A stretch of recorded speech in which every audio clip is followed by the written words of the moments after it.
you're a prospective corps member or a young person, you're about to go for camp, NYSC camp, and you are addicted to smoking weed or any other form of drug abuse, and you want to take your drugs along with you, this video is for you. I will tell you how to just do that.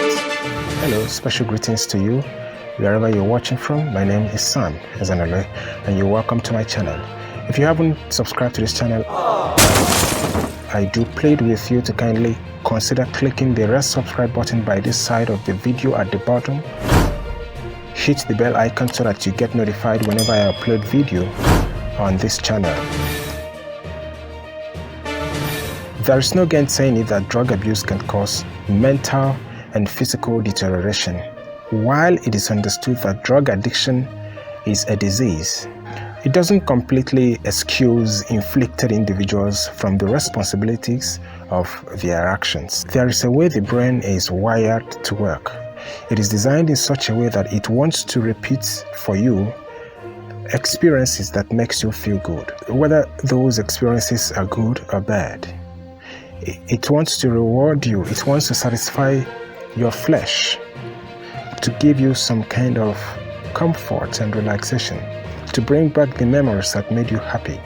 And some people, in this case, their own experience or their own rewards, their own brain reward system is in respect to drugs. And no matter how much joy drug abuse or abusing any kind of drug gives you, it is important to know that when people use drug for a very long time, it tends to affect their reasoning, their decision making, their memory, and their ability to learn. 3 outstanding dangers of drug abuse. Now, first of all, it gets you into trouble. The legal problem. Drug abuse gets you into trouble. It makes you not to ever be able to get a job. Who wants to employ someone that engages in drugs every minute? Like you work in a bank, and at intervals you just go to get some, to take some stuff just to maintain your balance. Who wants to engage such a person? And those that engage in drug abuse often have problems with their finances, because money that is meant to be utilized for something more important is put into drugs, and they would always want to take and fall back to these drugs because it has become part of them. And secondly, it affects negatively your behavior. A few of the main behavioral changes has to do with irritability and aggressiveness. You see such people so aggressive as though they want to pull down the house. The slightest disagreement, they would want to fight. They would want to pick up stones. They would want to pick up some weapons and deal with the next person. Your relationship, very importantly. Relationship, they say, is everything.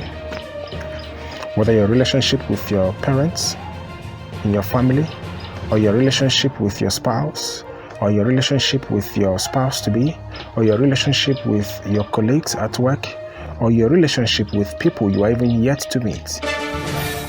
Now, someone could be so in love with you, perhaps your sibling or your relative, and they would want to condone the fact that you are a drug addict. But how long could they do that if you are not ready to change? You bring them sorrow, you bring them hardship, you bring them distraction. It is understandable that a drug addict finds it difficult to, get out of that web of addiction. But it is a gradual process. It is a process that should be intentional. It's not that you hope to change one day. It's an effort that should be proactive and strategic. If you can quit for a day, you can quit for a lifetime. That is to show you that it's a gradual process. One day at a time, you reduce the frequency of visitation to that addiction. And daily, progressively, you get to relieve yourself from that bondage. Recovery is hard, regret is harder. So if you think it's hard to recover, what happens when you are up to 60? That's even if you get to the age, you would definitely get to a point where you regret. So it's always harder to regret than it is to recover. So you put in the effort, and you do the necessary things, you help others. If you are not engaged in drug abuse, you can help someone that is engaged to disengage himself or disengage herself from drug abuse. Many thanks for your time. I'm glad to know that you've listened to me all this while. My name is Sam Ezanale. God bless you, and help make the world a sustainable place by disengaging from drug addiction and helping someone, if any, to disengage from drug addiction. Thank you. Remember to subscribe. Bye.